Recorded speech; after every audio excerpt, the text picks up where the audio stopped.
President Herzog, and a range of senior officials. We discussed the ongoing war and military operations, and we discussed our shared objective of ensuring that Hamas will never again pose a threat to the State of Israel, while minimizing harm to civilians, while ensuring the increased and sustained flow of humanitarian assistance into Gaza, and while working day in and day out, hour by hour, to secure the release of all of the remaining hostages so that they can return home to their loved ones. We consulted on our joint efforts with the United Nations, with Egypt, and other regional partners to facilitate the delivery of humanitarian aid. We did not do a great job of putting the podium sign on.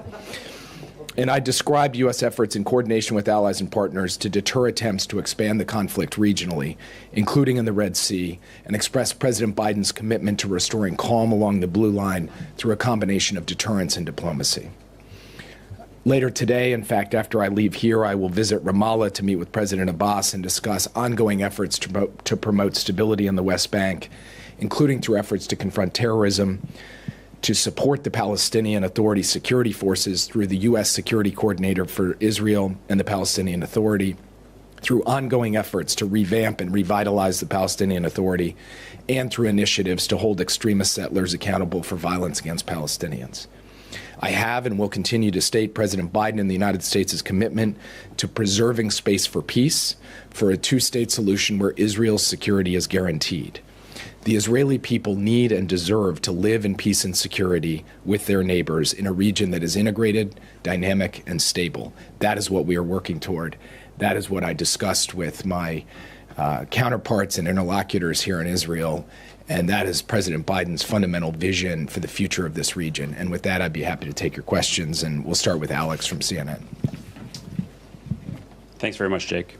The administration has made it clear that you are hoping that this fight will transition at some point from this high-intensity phase to a lower-intensity phase. What are the Israelis telling you in terms of the conditions that are needed for that to happen, and how does that sync up with your preferred timeline? And then, if I may, the administration has insisted that Israel has the intent to keep civilians safe, and we at CNN and others are reporting that almost half of the 30,000 bombs that have been dropped on Gaza have been so-called dumb bombs, imprecise.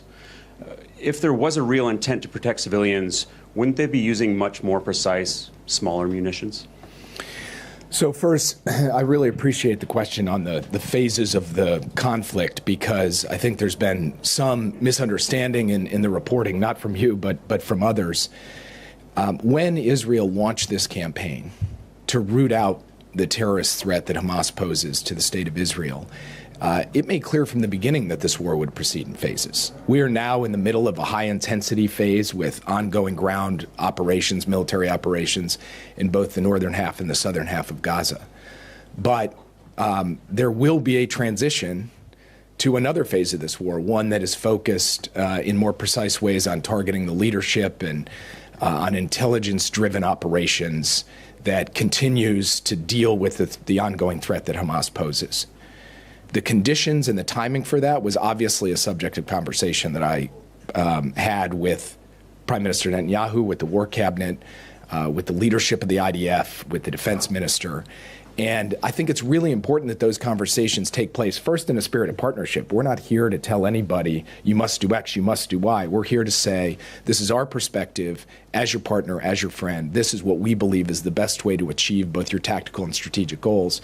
And then second, it has to take place in private, because we can't telegraph for the enemy what the plan is.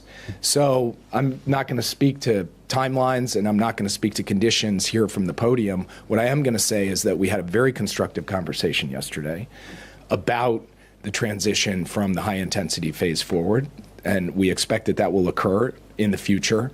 When exactly that happens and under exactly what conditions will be a continuing intensive discussion between the United States and Israel, and I will make sure that that conversation, at least as far as I can do it, is going to take place behind closed doors.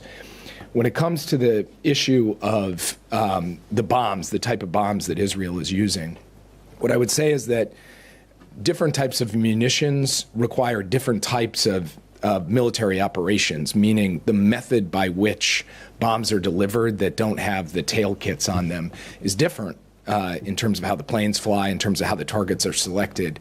And they all go through the same process, a process by which Israel selects targets and tries to distinguish between targets that hit Hamas and those that might take the lives of innocent civilians. At the end of the day, what we have consistently said is that Israel has the intent to make sure that it is drawing those distinctions clearly and in a sustainable way, and we want to see the results match up to that. That's a conversation that I had in full with them today and yesterday as well, and we'll continue to do that, including on the type of munitions they use and when they use a certain type of munitions, how those are delivered, to ensure that from the United States' perspective, they are fulfilling their obligations, their responsibilities as a state to international humanitarian law. Yanir from IDF Radio. Hello, sir. Thank you for doing that. The Defense Minister Gallant told you in your meeting that it will take months to defeat Hamas. And to my understanding, he refers to the high-intensity operation. Netanyahu also says similar things. The question is, what will happen if in a few weeks or even 2 months, Israel will say to the United States, we have not finished the job in this high-intensity way, and we need a few more months, maybe 6 months. What will be the response of the American administration? Will it reduce, for example, the military aid to Israel? And is the Prime Minister's statement that the day after defeating Hamas, military control should remain in Israel's hands, capable to if it's acceptable to the American administration? And just another question, please. You met with the head of the Mossad yesterday, and also yesterday the American official said that there are new ideas regarding to the release of the hostages. Are you more optimistic about the possibility that we will see soon a new plan to release more hostages? Thank you. I will do my best to answer those multiple questions. You may have to remind me of one or two of them. First, as I said in a TV interview last night, what I heard Minister Gallant to say was that the fight against Hamas is going to take months. And of course, we agree with that. This fight against Hamas, a deeply entrenched terrorist group in Gaza, is going to take time, and it's going to happen in phases. And we've said that from the beginning. And so there's no contradiction between saying the fight is going to take months and also saying that different phases will take place at different times over those months, including the transition from the high-intensity operations to more targeted operations. We had a very good discussion about how that transition will occur and under what conditions and on what timeline. And we will continue that conversation. Secretary Austin will be here soon to continue it in detail. And again, I'm not going to get into the specifics of that for the reason that laying out Israel's war plan for the public is only going to help Hamas, and I don't intend to do that. But I did not hear Minister Gallant or Prime Minister Netanyahu yesterday to say things that would lead me to feel I need to answer the hypothetical question of if then down the road. We will work together in partnership, in coordination, and we will continue to supply our ideas, our perspective on what makes the most sense for Israel, both strategically and tactically. And I would also add that from our perspective, distinguishing between innocent Palestinian people on the one hand and Hamas on the other hand is not just a moral question, though it is a moral question because innocent people's lives should be sacred and protected. It's also a strategic question for Israel. And I think my Israeli counterparts didn't just acknowledge that, they very much indicated that their goal is to try to distinguish between innocent Palestinians and Hamas as we go forward. And we will continue to reiterate both publicly and privately our commitment to the notion that every innocent life should be sacred and should be protected. On the question of what happens in Gaza once the military operations are complete, the Israeli government has indicated that it does not have a long-term plan to occupy Gaza, and that ultimately the control of Gaza, the administration of Gaza, and the security of Gaza has to transition to the Palestinians. Now, the question of how that transition occurs, over what timetable, that is also something that we are having intensive discussions about. But the U.S. position on this is clear. We do not believe that it makes sense for Israel or is right for Israel to occupy Gaza, reoccupy Gaza over the long term, and that we would like to see ultimately that transition take place, and we can continue to work through the circumstances and the context for that transition. And then your final question was on the hostages. You're more optimistic that we're going to see a new plan for that. Look, here's what I will say. I can't characterize myself as optimistic or pessimistic because, we're talking about not just the people who are being held in captivity, but their family members who are waiting hour by hour, day by day, to learn the fate of their loved ones, to know when they're going to come home, when they'll be able to embrace them again and hold them again. And so I don't want to be in the prediction business with something as heavy as that. What I will say is that my meeting with the director of the Mossad last night, we were supposed to meet for about 45 minutes. We ended up meeting for more than twice that because we had a very detailed and intense conversation about how to move forward to try to secure the release of all of the hostages. Ultimately, that will be something that we have to work in a very sensitive way between the U.S. and Israel, working with Qatar, with Egypt, with other actors. And so I will leave that conversation where it belongs in those sensitive channels. But I will just say this has seized the attention from the very first day of the President of the United States and every other senior member of his team. And just this week, the President met with the families of the American hostages to reaffirm for them that we're going to do everything in our power, working with our Israeli counterparts to ensure that every hostage comes home safely. And I'll leave it at that for today. Thank you. Hallie Jackson, NBC. Hey, Jake, thank you for doing this. Two questions for you, one looking ahead to your trip and then a separate one on the broader potential for a regional conflict. The Prime Minister has reportedly suggested that the Palestinian Authority wants to destroy Israel in stages, unlike Hamas. A senior administration official for the U.S. said just last night that the Palestinian Authority needs to be revamped and revitalized. So given that, do you believe Abbas is best positioned to lead the Palestinian Authority into whatever happens next in Gaza, into whatever happens next in the region? And then secondly, I know you've had some conversations about what's happening more broadly regionally. Do you have any indication or any concern that the Prime Minister is poised to launch a bigger campaign against Hezbollah in the north? So taking your second question first, as I have said and others in our government have said, we believe that ultimately the citizens of Israel who have been evacuated from the north have to be able to return to their homes and have to be able to do so with a true sense of security. And that means dealing with the threat that comes from the other side of the border. But we also believe that that threat can be dealt with through diplomacy and does not require the launching of a new war. Now, it requires not just diplomacy, but as I said in my opening, deterrence as well, because we need to send a clear message that we will not tolerate the kinds of threats and terrorist activity that we have seen from Hezbollah and from the territory of Lebanon.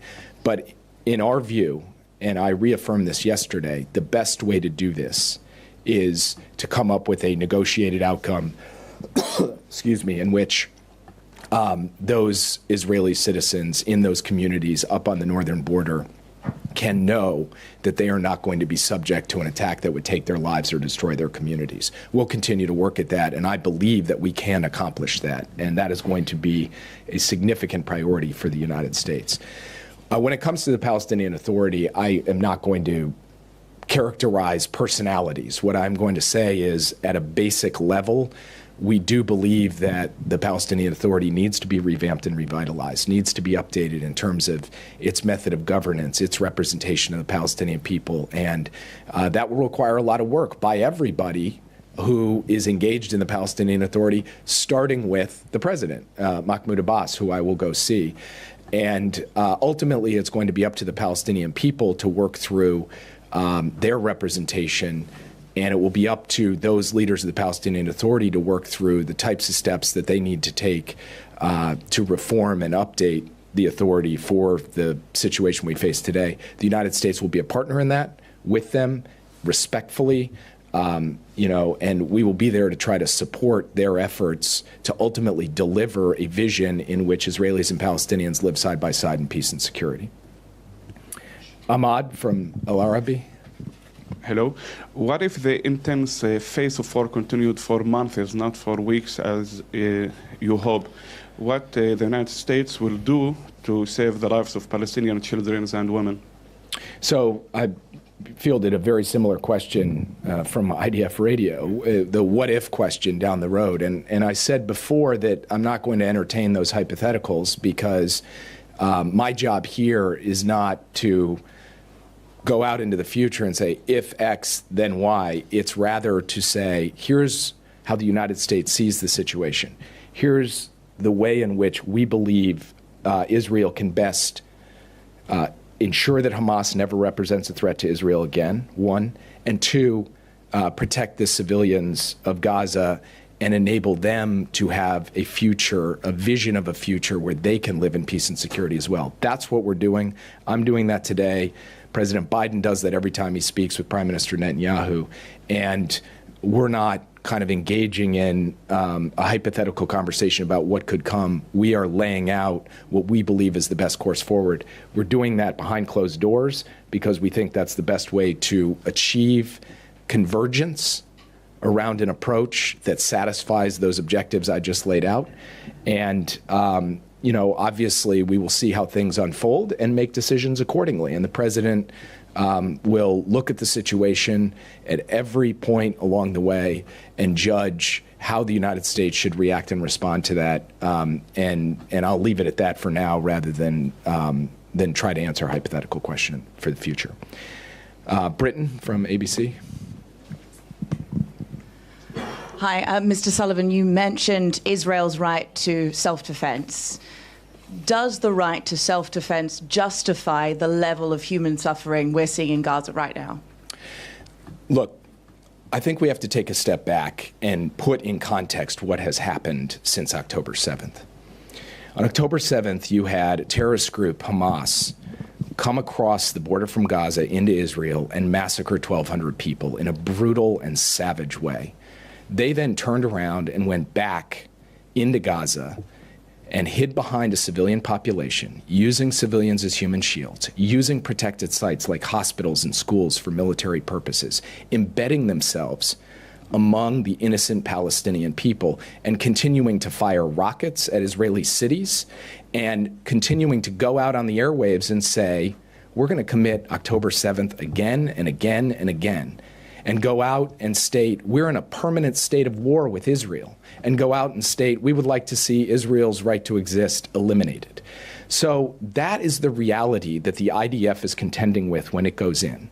It doesn't have the opportunity to meet Hamas on a field of battle in a way in which civilians are off to one side and the terrorists are off to the other side. The terrorists chose to embed themselves among civilians. And that creates an incredible burden on the IDF, a burden that is unusual for a military in today's day and age.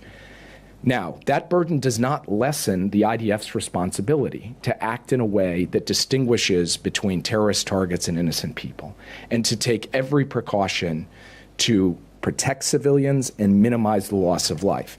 It also doesn't lessen the burden, by the way, to ensure that humanitarian assistance flows in sufficient quantities that the Palestinian people have access to the food, water, medicine, sanitation that they don't just need, that they deserve as a basic matter of dignity of human beings. And so those are messages that we have conveyed quite clearly to the Israeli people. But what I think has been lost a little bit in this whole debate is the responsibility that sits with Hamas, who not only is doing all the things I just described to put the Palestinian people in a terrible position, but is also holding more than 100 hostages still to this day, men, women, children, in tunnels, in circumstances that are dire and deteriorating.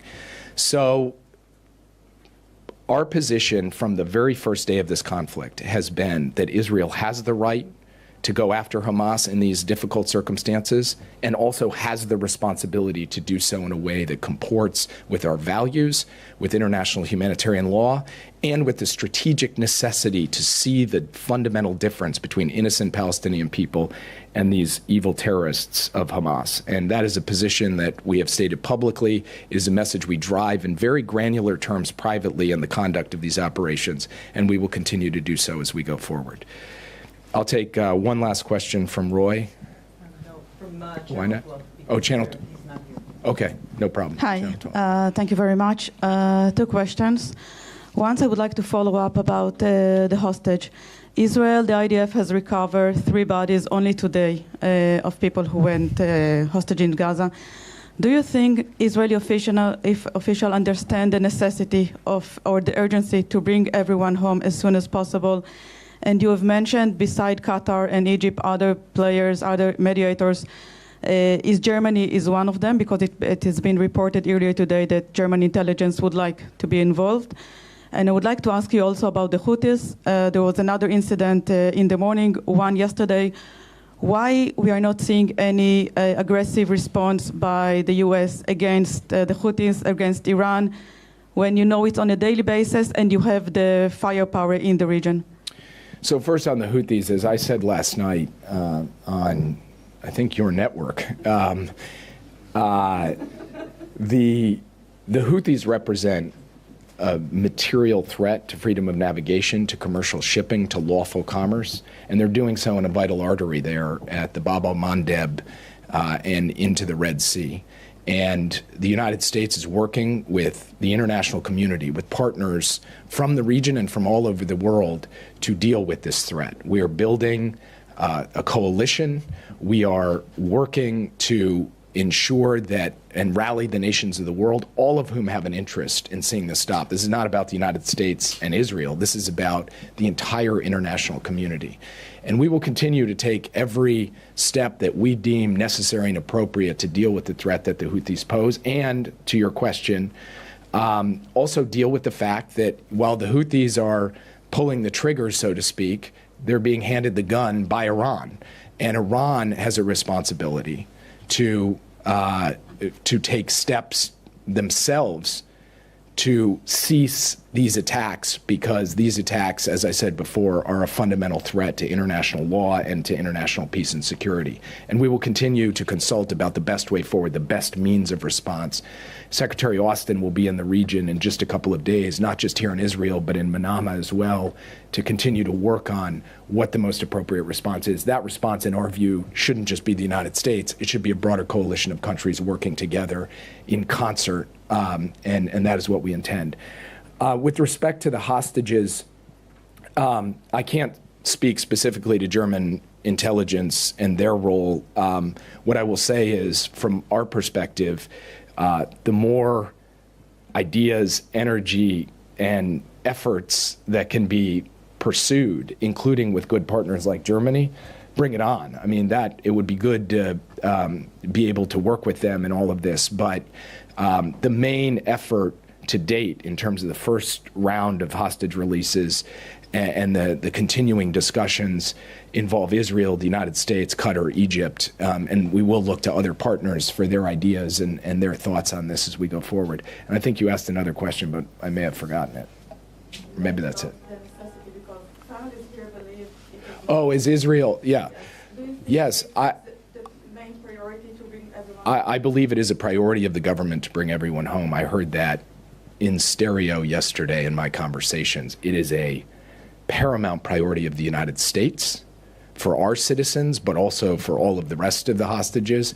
And I found it to be a priority for every member of the government. And then, as I said, something that the director of the Mossad is working intensively at the direction of the government in a way that, frankly, I find admirable, his personal efforts. And we will continue our work on this, and we'll continue to work closely with the Israeli government. Thank you, guys.